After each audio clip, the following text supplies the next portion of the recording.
have the pleasure to present to you Dr. Martin Luther King, Jr.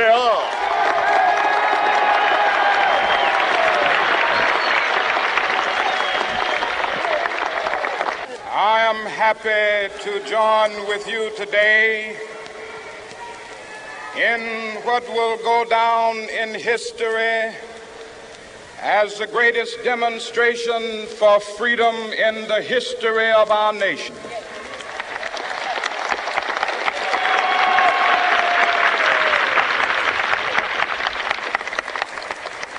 Five score years ago, a great American in whose symbolic shadow we stand today signed the Emancipation Proclamation. This momentous decree came as a great beacon light of hope to millions of Negro slaves who had been seared in the flames of withering injustice. It came as a joyous daybreak to end the long night of their captivity. But 100 years later, the Negro still is not free. 100 years later,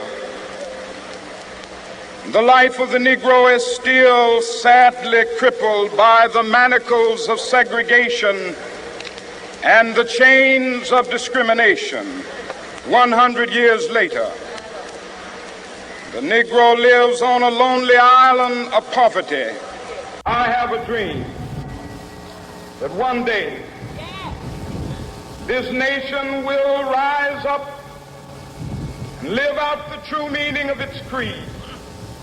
We hold these truths to be self-evident, that all men are created equal.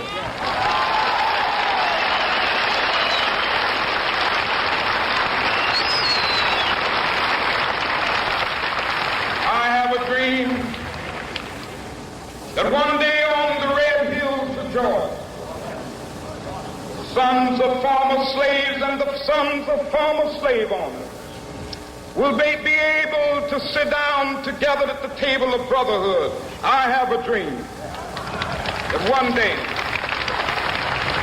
even the state of Mississippi, a state sweltering with the heat of injustice, sweltering with the heat of oppression, will be transformed into an oasis of freedom and justice. I have a dream.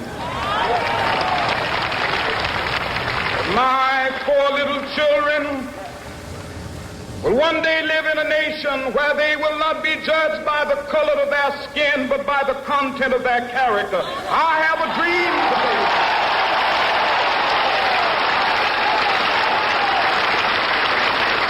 I have a dream that one day, down in Alabama, with its vicious racists, with its governor having his lips dripping with the words of interposition and nullification. One day right there in Alabama, little black boys and black girls will be able to join hands with little white boys and white girls as sisters and brothers. I have a dream today.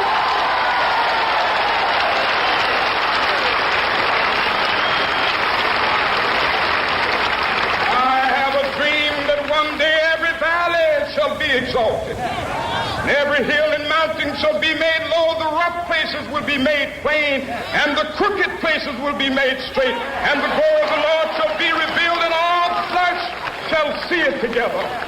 This is our hope. This is the faith that I go back to the South with.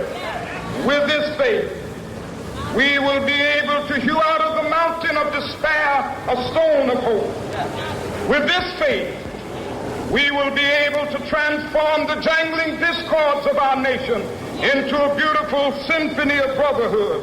With this faith, we will be able to work together, to pray together, to struggle together, to go to jail together, to stand up for freedom together, knowing that we will be free one day.